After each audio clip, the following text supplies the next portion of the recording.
శ్రీమాత్రే నమః. నేను ఇప్పుడు చూపించేదైతే దేవుని పటాలకి బొట్టుగా పెట్టుకోవడానికి పాజిటివ్ ఎనర్జీది ఎక్కువగా ఉండేట్టుగా, దైవిక ఆకర్షణ ఉండేట్టుగా ఉండే పౌడర్ అనేది అయితే చూపిస్తున్నాను.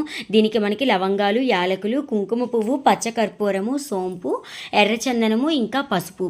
ఈ ఎర్రచందనం అనేది ఫ్లేవర్ ఉండదు, కానీ ఏంటంటే చాలా పాజిటివ్ వైబ్స్ అనేవి అయితే ఉంటాయి. ముందుగా మనం ఈ యాలకులు, లవంగాలు, సోంపు అనేవి అయితే పొడి చేసుకోవాలి. ఫైన్గా పౌడర్ చేసుకున్నాక మిగిలిన ఇంగ్రీడియంట్స్ కూడా కలుపుకోవాలి.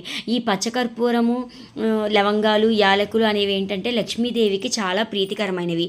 ఇలాంటి సుగంధ పరిమళాలతో ఉన్న పౌడర్ తోటి కనుక మనం బొట్టు పెట్టుకుంటే చాలా పాజిటివ్ వైబ్ అనేది వస్తుంది. దీనికి మనకి ఎంత పౌడర్ కావాలనే దానికి పసుపు అనేది అయితే యాడ్ చేసుకోవాలి. చూసారు కదా, పసుపు చిన్న చిన్న జాడీల్లో స్టోర్ చేసుకుంటే కనుక చాలా మంచిదిట.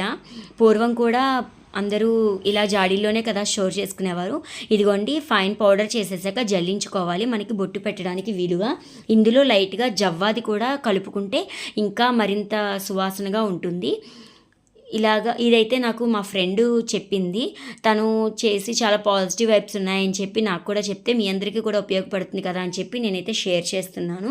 దీన్ని ఇంకా మనం మెయిన్ డోర్కి, అదే సింహద్వారానికి స్వస్తిక్లా గనక ఈ బొట్టుతో పెడితే చాలా పాజిటివ్ వైబ్ అనేది వస్తుందండి.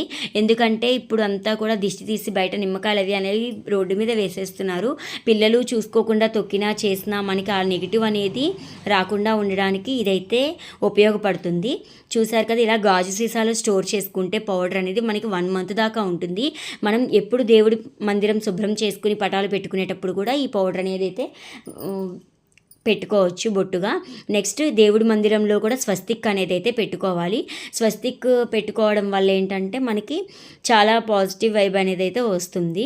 ఇదిగోండి, జవ్వాది కూడా వేసి ఒకసారి మిక్స్ చేసేసి నేను రోజ్ వాటర్తో మిక్స్ చేశాను, లేదా నార్మల్ వాటర్తో కూడా మనం కొంచెం తడి చేసుకుని బొట్టు అయితే పెట్టుకోవచ్చు. ఇదిగోండి, ఇలాగా మా అమ్మగారు అయితే మా అబ్బాయికి చేతిలో గోరింటాకు పెట్టేటప్పుడు కూడా ఓం కానీ స్వస్తిక్ కానీ పెడుతూ ఉంటారు. ఓంకారం అనేది, స్వస్తిక్ అనేది కూడా మనకి చిహ్నాలు కదా మంచికి, అందుకని నేను కూడా ఇదిగోండి ఇలాగా మెయిన్ డోర్కి అయితే రాశాను. ఈ పౌడర్ అనేది అయితే చాలా సుగంధంగా, చాలా పాజిటివ్ వైబ్ అనేది వస్తుంది. మనం బొట్టుగా కూడా పెట్టుకోవచ్చు. ఎందుకు అంటే నెగిటివిటీ అనేది అట్రాక్ట్ అవ్వకుండా ఉండడానికి ఉంటుంది. మీరు ఇంకా ఎవరైనా కూడా నా ఛానల్ సబ్స్క్రైబ్ చేయకపోతే కనుక సబ్స్క్రైబ్ చేయండి ఇలాంటి మరిన్ని వీడియోస్ కోసం. ఇదిగోండి, స్వస్తిక్ అనేది పెట్టి నేను 4 వైపులా అలా కోణాల్లో పెట్టి బొట్టు అయితే, కుంకుమ బొట్టు అయితే పెట్టేశాను. ఇంకా ఒక వైట్ పేపర్ మీద ఇలాగే ఈ పౌడర్తో స్వస్తిక్ రాసి వ్యాపార స్థలంలో కౌంటర్లో పెట్టుకుంటే వ్యాపార అభివృద్ధి కూడా ఉంటుందని చెప్తూ ఉంటారు. Please like, share and subscribe my channel. Thank you for watching.